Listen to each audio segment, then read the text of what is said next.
విశాఖ దస్పల్లా భూములు క్రిస్టియన్ భూముల్లో జరిగిన అవకతవకలు బయటకు తీస్తామని తెలుగుదేశం రాష్ట్ర అధ్యక్షుడు పల్లా శ్రీనివాసరావు స్పష్టం చేశారు.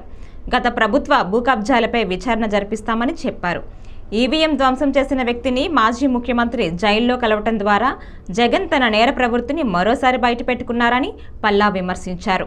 కొత్త ప్రభుత్వం వచ్చిన 23 రోజుల్లోనే ఏదో అయిపోయినట్లు జగన్ గగ్గోలు పెడుతున్నారని పల్లా శ్రీనివాసరావు ఆగ్రహం వ్యక్తం చేశారు.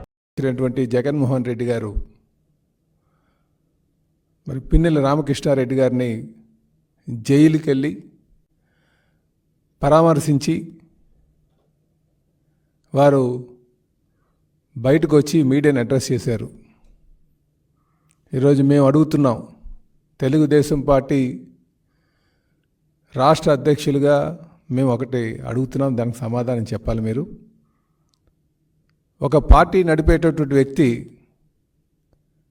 ఆదర్శంగా ఉండాల్సినటువంటి అవసరం ఉంది.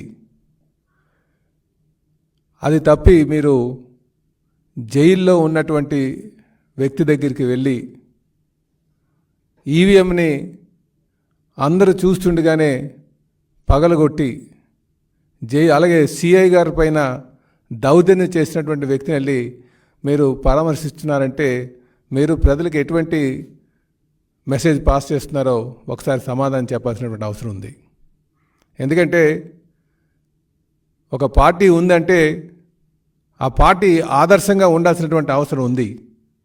ఆ పార్టీ అధ్యక్షులు కూడా ప్రజల యొక్క ఆలోచనలకు అనుగుణంగా వెళ్ళాల్సినటువంటి అవసరం ఉంది. ముఖ్యంగా వాళ్ళు వేసే ప్రతి అడుగు కూడా ప్రజలు గమనిస్తూ ఉంటారు. కానీ ఈరోజు జగన్మోహన్ రెడ్డి గారు ఆయనకున్నటువంటి నేర చరిత్రని మరొకసారి నిరూపించుకుంటూ ఒక నేరస్తుడిని వెళ్ళి పరామర్శించడం చాలా సిగ్గుచేటని చెప్పి ఈ సందర్భంగా తెలియజేస్తున్నాం. ఎందుకంటే నేను తెలుగుదేశం పార్టీ రాష్ట్ర అధ్యక్షుడిగా మాట్లాడుతున్నటువంటి మాటలు ఇవి. ఏ నాయకుడైనా సరే ఆదర్శంగా ఉండాలి, ప్రజలకు ఒక మెసేజ్ పాస్ చేయాలి, ఒక నమ్మకం చేకూర్చుకోవాల్సినటువంటి అవసరం ఉంది.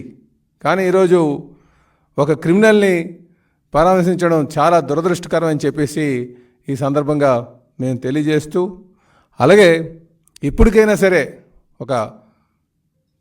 ఒక పద్ధతిగా వెళ్ళాల్సినటువంటి అవసరం ఉంది. నాయకులంటే, రాజకీయ నాయకులంటే ఈరోజు సమాజంలో కొంత వ్యతిరేక భావం ప్రజల్లో ఉంది. ఎందుకంటే వీళ్ళు చెప్పేది ఒకటి చేసేది ఒకటని. ఎందుకంటే ఈరోజు జగన్మోహన్ రెడ్డి గారు చేసేటువంటి తీరు